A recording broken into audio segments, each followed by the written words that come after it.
Hello there, this is Oscar Mikey and welcome back to this Granada Re-Reconquista Ironman achievement run. And to put it pretty bluntly, things are looking pretty good for us now. We're really getting to the stages where you can see sort of our overarching plan manifest itself accordingly. And we've got our bridgehead in Castile. That is looking good for us. On the income front, we're doing rather well. We have a big navy, good army. And we finally narrowed the tech lead that our adversaries had up until this point. So things are looking fairly good. Also, something I'm still beaming about, we got rid of our atrocious heir and he has been replaced by a very strong heir. So that's good. So we have a good faction leader right now, above average certainly, and we've got a good heir on the way. And our faction leader, who we wouldn't mind disposing of, has 5 shock.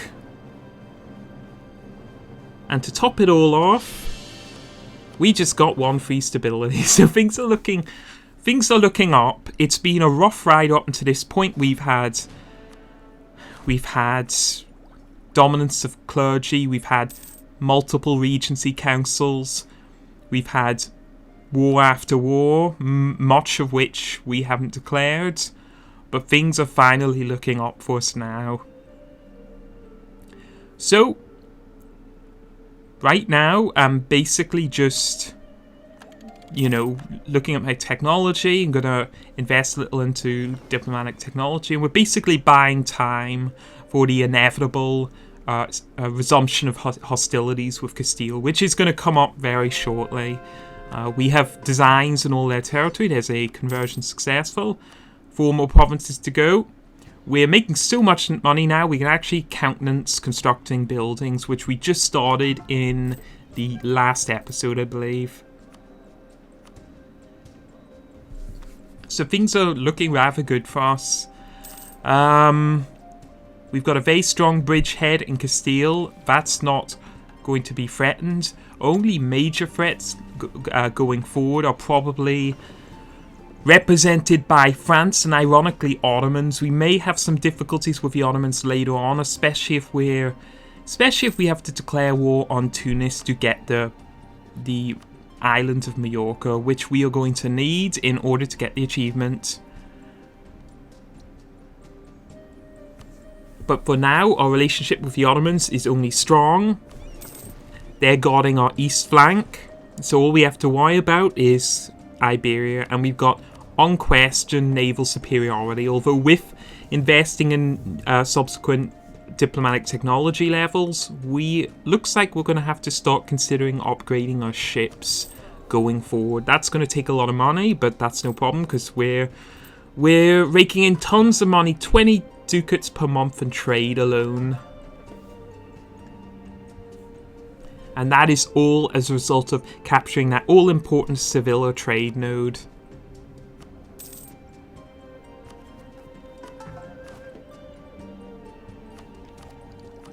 Yeah, things are looking fairly good. We've got our idea groups.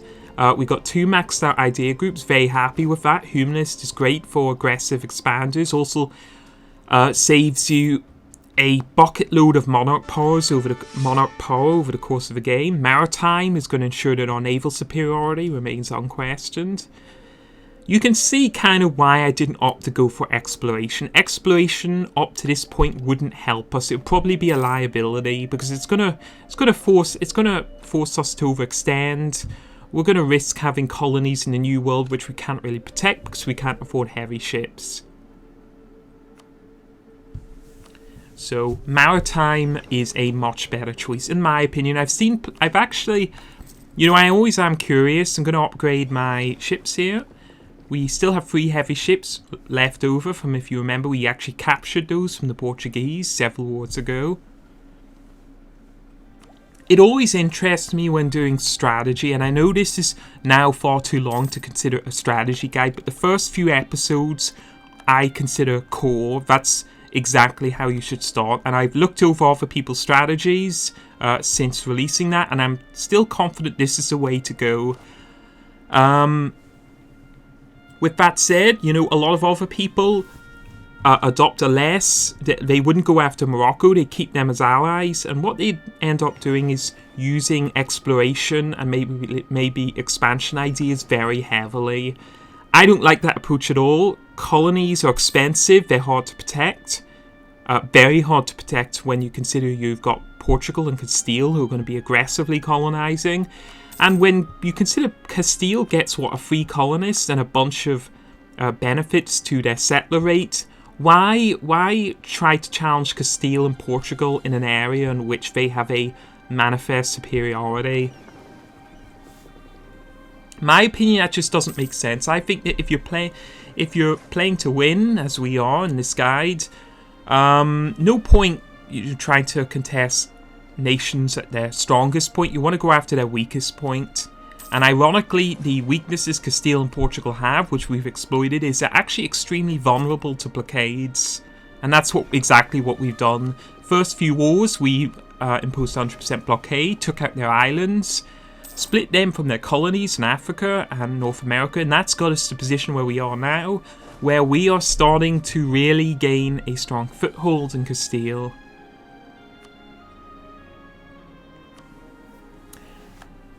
Religious League membership. Austria has joined the Catholic League, so we are not going to be joining the Holy Roman Empire.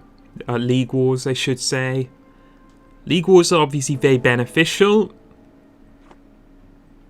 One of the few times you should fight a war, even if you don't necessarily want anything from it, because can't remember all the modifiers, but it gives you army tradition and reduced military technology costs and things like that, which is very handy. So I'm going to build up my military strength.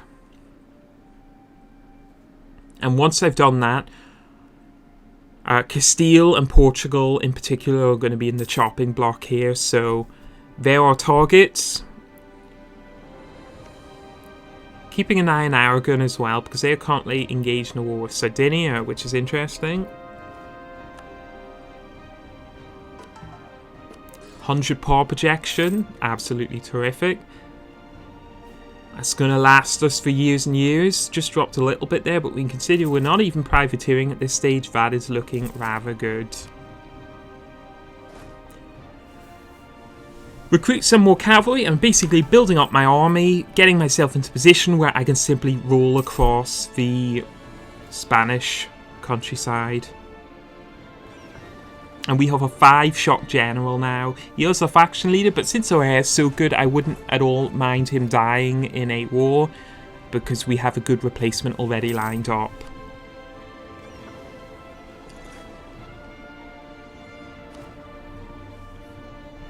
Marshal up my fleet. We're going to want to activate our fortifications in Castile. That's just good sense. We have a fortification. Always focus on building fortifications where you can in mountainous provinces. Don't be tempted to build them in grassy plains, because fortifications just don't last long in poorly defensible terrain. So we're taking a look to see who we should declare war on first. Still have a truce with Castile. That will last until 1560 if my memory serves me well. Now we could declare war on Aragon, have Tunis come in as allies, and have Portugal join on behalf of Aragon. We do have some claims fabricated against Aragon, so that's not actually a bad idea.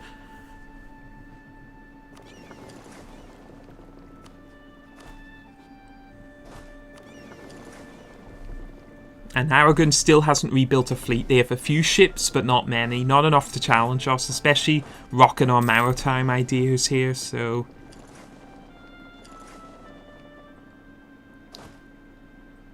Yeah, what I said in the last episode, something I'm really concerned about is the prospect of France declaring war on either Aragon or Castile. Now, if they do that, that just means I'm going to have to take down France in addition to all the other factions. So we can declare war on Aragon and then invade Portugal. Ottomans is going to join us. Do we need them? Well, we have an abundance of favours with them. We can go after Girona, Barcelona, and Tarragona.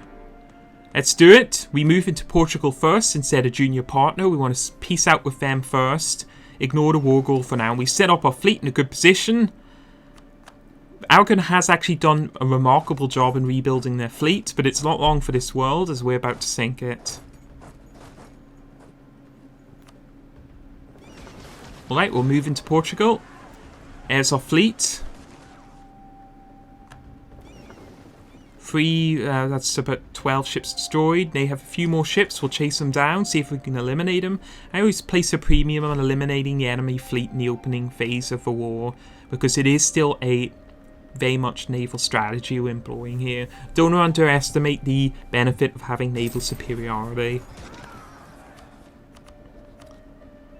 Alright, see if we can stack right in this army. We have a good chance of doing so, especially if we get good rules like 9 shock to 0 shock. That's about as good as it gets. And there we go. There's the Portuguese army stack right, and what is now becoming a familiar refrain, because that's about the 5th time Portugal has had their main army stack wiped, either by us or Tunis.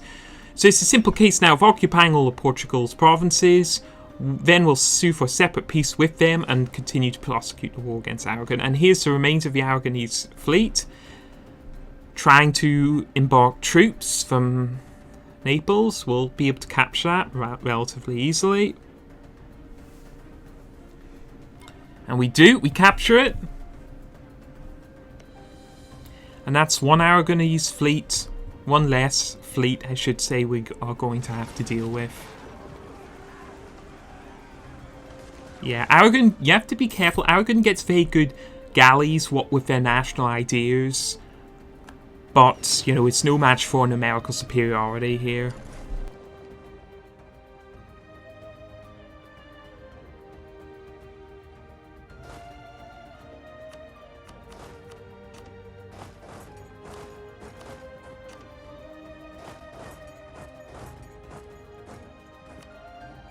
Almost got all of Portugal occupied.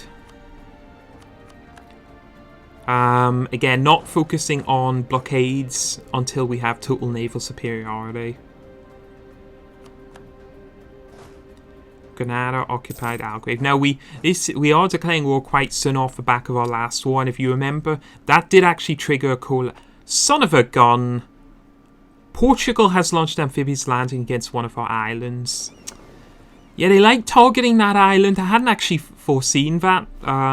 3,000 troops. We are going to have to build up an army in Morocco and go ahead and deal with that, because I don't particularly want to suffer any war exhaustion above what we need. So I'll just go over the force limits, build up a little army, destroy that, and see if we can hunt down those ships. Yeah, I'm surprised they landed in the coast of Morocco. If they gone after my islands, that would have actually required significantly more troops and transport ships in order to be able to deal with. But luckily for me, that was not their intention, so that should be quite easy to mop up. Yeah, it's an annoyance, but nothing too major here, so let's assist the siege of Portugal's capital, because we need to get that down straight away. Remember, the war goal is in Aragon, so we're not getting any ticking war scores so long as we're fighting Portugal, but it is good to get them defeated with first. Go after the junior partners first, sue for separate pieces, then go after the war leader. Yeah, look at that. Look how productive they're being with just a couple transport ships. It's a good strategy. Fighting me with asymmetry, that's exactly what I would do. You know, just focus on doing whatever you can, a few occupations here and there. Ottomans is very generously helping us with the blockade of Naples, and that is kind of handy. Frees up us ships, so it's good for us. There's a river crossing between Sus, but not Haha, which is literally the name of that province, so that said, actually I've marshaled up 5,000 troops here. It's a little annoying, but on the other hand, they don't have a retreat path, so yeah, the Aragonese army is busy in Sardinia, and that's a big problem for them, because They don't have any transport ships there. They also have rebels conspiring against them in Naples.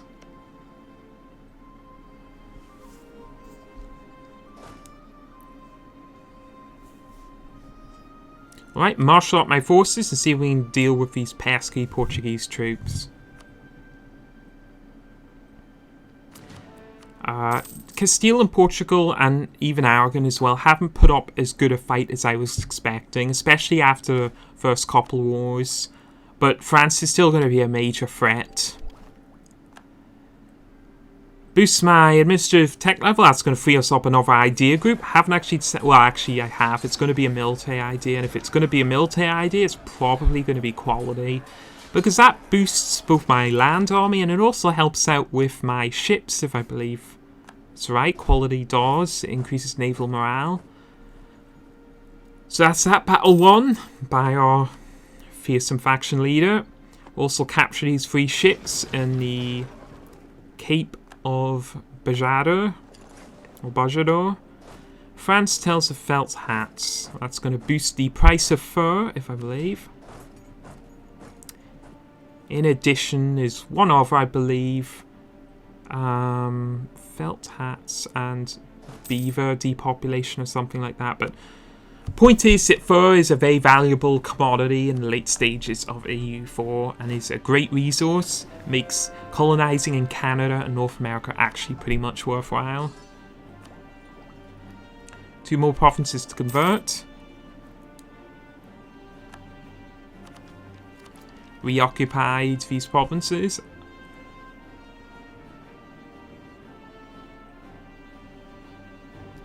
So your choice is the best 3 military ideas. Quality, a donation. Let's see. Lose prestige, lose money. Well, I guess we'll take the money hit. Yeah, so quality boosts your fleet. Boost 5% discipline. Increased combat modifiers for your artillery. That's huge in the late game. Increased infantry power. Offensive is more about boosting your generals, but we already have a good general, so quality is the way to go. Siege of Lisboa has come to an end. We got 1 more siege here in the north of Portugal, and then we'll immediately start shifting troops into Aragon.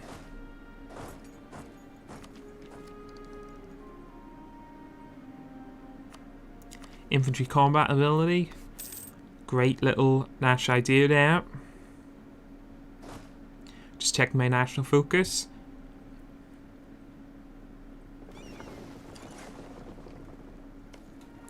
So probably due to the short duration of the war, probably not going to be able to peace out with Portugal straight away, even if we do have them 100% occupied. Waiting tentatively to see how that works. So in preparation for that, we'll start shifting troops into Aragon.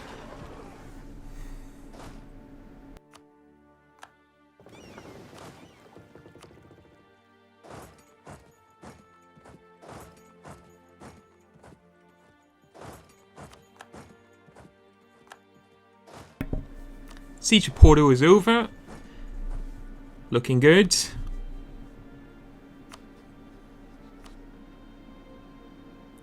What can we get from them?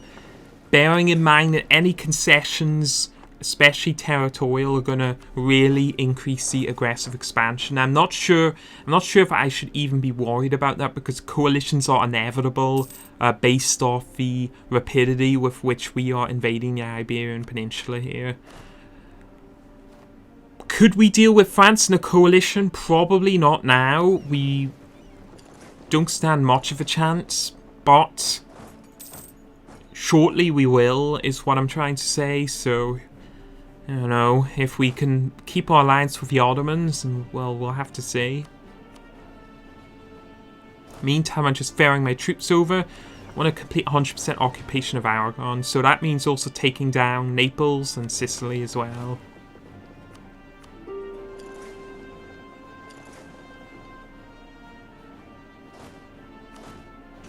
Is another fortification in Roussillon, so we'll see if we can deal with that before we then island hop over to, peninsula hop I should say, over to Naples.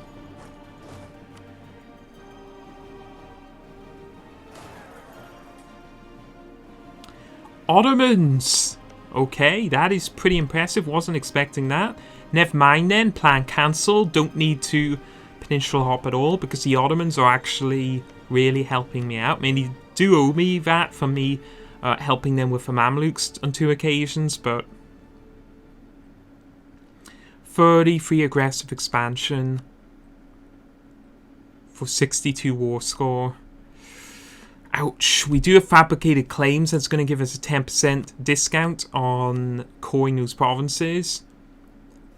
Don't particularly want anything in Africa. And I'm really only going after the core provinces we need. So this is going to be a difficult question.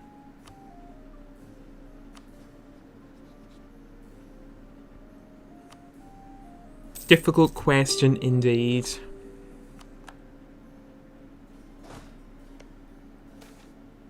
We'll leave that till later, decide what we're going to do. We'll work out how much overextension we're going to suffer by taking the Aragonese provinces that we want. Probably a lot, in which case it's not worthwhile taking territorial acquisitions from Portugal, if you follow me. It would just be a waste in that case. Good gracious, Ottomans really are doing rather well here. Ottomans do very well in the mid portions of the game. Late game they often fall off as the Janissaries' decisions sort of ramp up into high gear.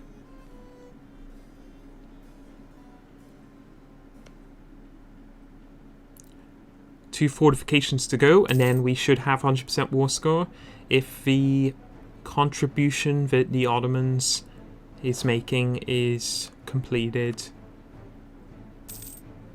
So yeah, really want these border provinces with France. There's 4 provinces in Spain bordering France. If I could take all of those, that would be really, really good.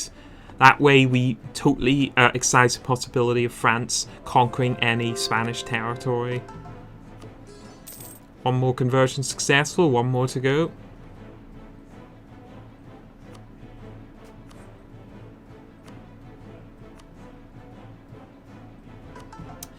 Yeah, they have 38 aggressive expansion. Coalitions are going to be inevitable is what that basically means. So not much point worrying about it so long as all of Europe doesn't coalition against us. Castile has joined the Catholic League. That's interesting.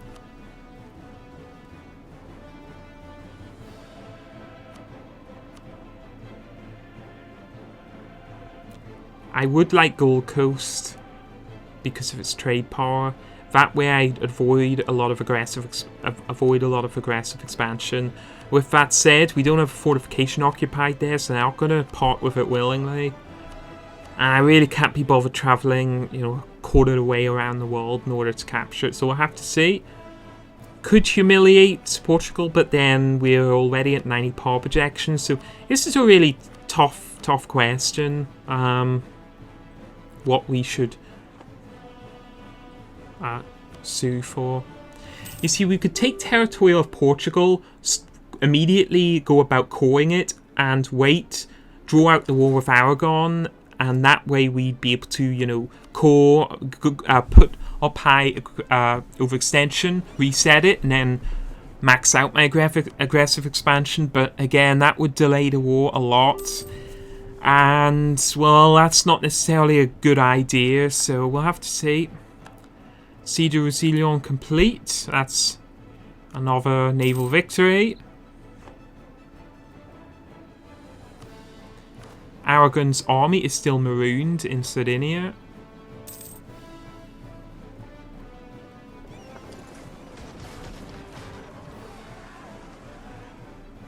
And one more Aragonese fleet has been successfully intercepted.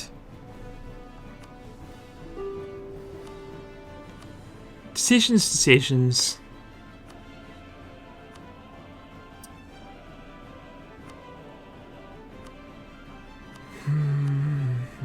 Let's see. We could go after war reparations and transfer trade power again. Annulling all treaties with Castile would be fine.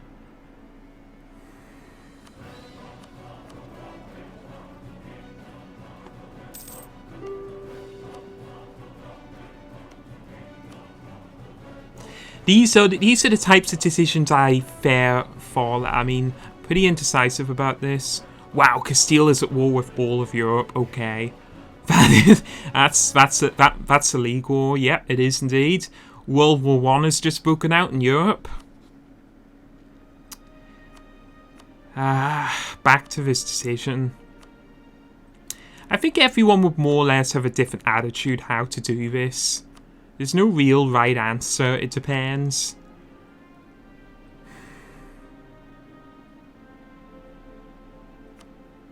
This is a safe option, so we'll take it. We're getting so much power projection here. We're back up to 100 power projection. War reparations and transfer trade power. It's pretty good. That'll keep our economy afloat in any case. That way we don't sort of have to demand territory and then sue for a separate peace.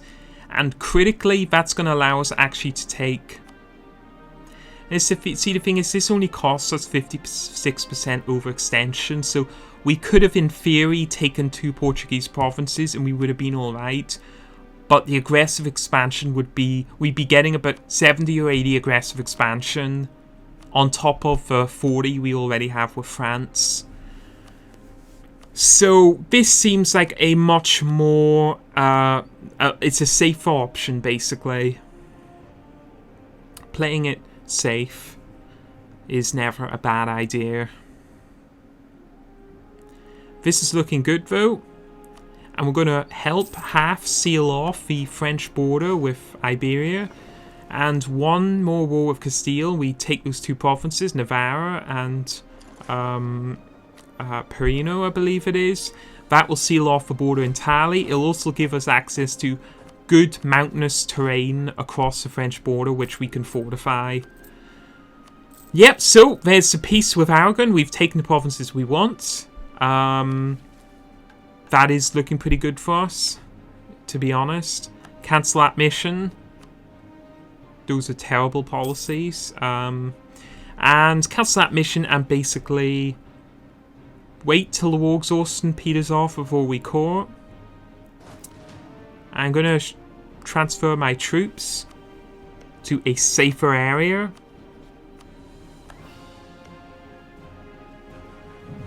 And since the truce timer with Castile expired a couple of years ago, we'll go about fabricating claims in Castile.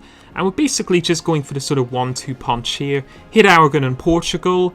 Then whilst they're on truce timers, hit Castile, who are currently in the midst of World War I anyway. So we do have to wait for our provinces to core, obviously, before we do that. Now remember, any province that Castile has a claim on or a core on that we are coring ourselves. What I'm trying to say is, if we tried coring Aragonese provinces that Castile had claims on whilst at war with Castile, that would halt the coring process. So that's just something to bear in mind.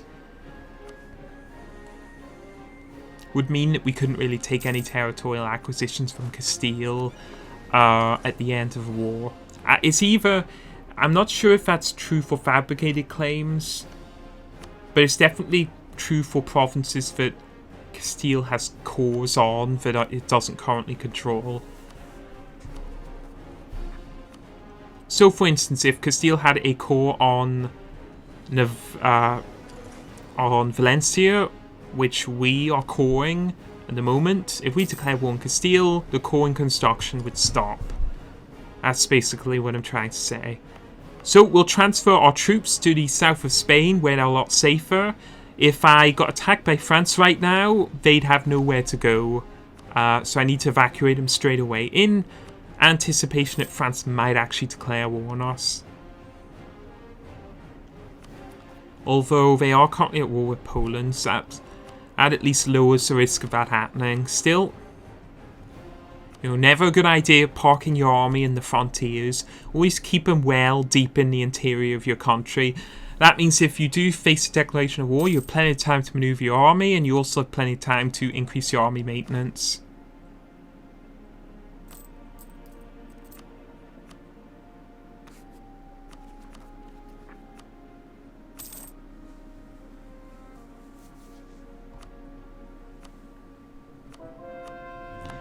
You can become Defender of the Faith. Not too keen in that decision, to be honest. Only useful in, you know, a small category of situations. Very situational, I should say. Salt Crisis, not too much to worry about. There's the Iberian region if you're interested, and yes, it does include the Mallorca as well as those 2 islands off the African coast, which we currently occupy. So straight sailing basically from here on out. We got our goal and we're working towards it. War exhaustion is depleted to 0, so that's a good time to start coring. Yep, that's fine.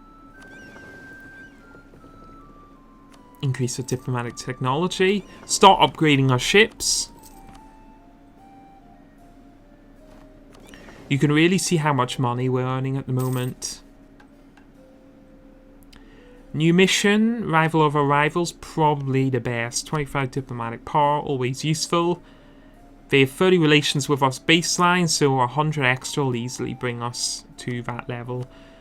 Another decision, don't want to lose any administrative power, that would be a bad idea, so we'll go with the alternative.